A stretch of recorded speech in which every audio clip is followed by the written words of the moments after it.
Hey man, can you quiet down a little bit? I'm trying to study over here. I can't fall asleep. Hey Brandon, Yeah? what are you studying anyway? It's kind of hard to explain, like, I don't really know. Come on. Look, you can tell me a story, I'll be able to fall asleep, and you can still review for your tests. It's a win-win. Okay, why not? Yay! Story time, story time, story time. This is the story of mitosis. Like any good story, mitosis needs a good setting to put everything into perspective. This setting is known as the cell cycle. The cell cycle is a cycle that regulates the processes of cell growth, specialization, and replication. It consists of 4 phases. During the G1 phase, the decision to begin the process of cell division is made. DNA replication, also known as DNA synthesis, occurs in the S phase. During the G2 phase, preparations for division are completed. The first 3 phases are known as interphase.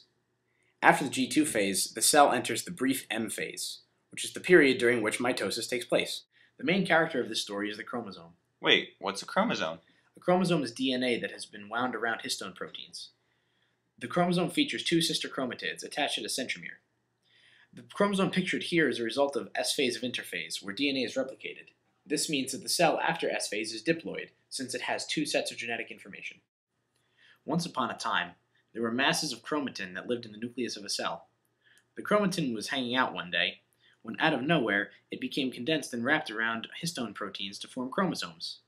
The new chromosomes noticed the nucleoli beginning to disappear and the nuclear membrane beginning to break down.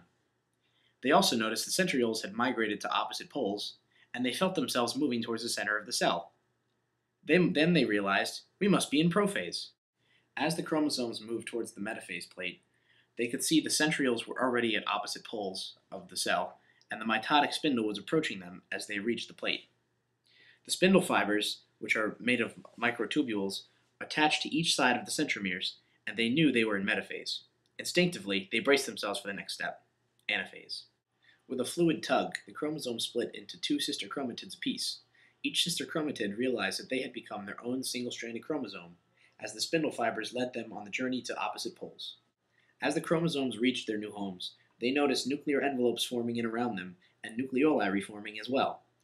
As the cell began to pinch in, they also felt themselves unraveling and returning back to chromatin. Wow, that's amazing. What happens next?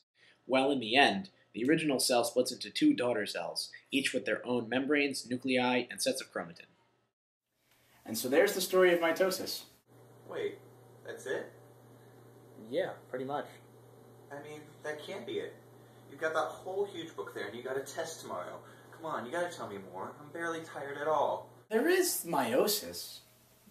Meiosis? What's that? I'll tell you. Let's embark on the journey of meiosis.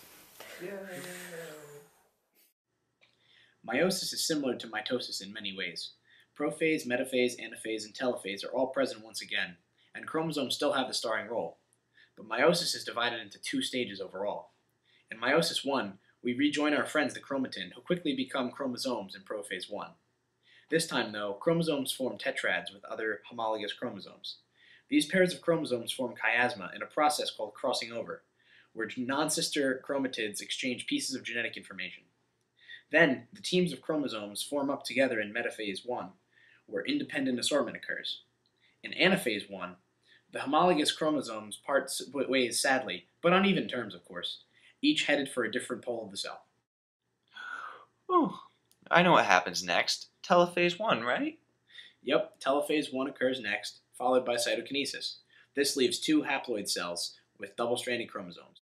Then comes meiosis 2, which is very similar to mitosis.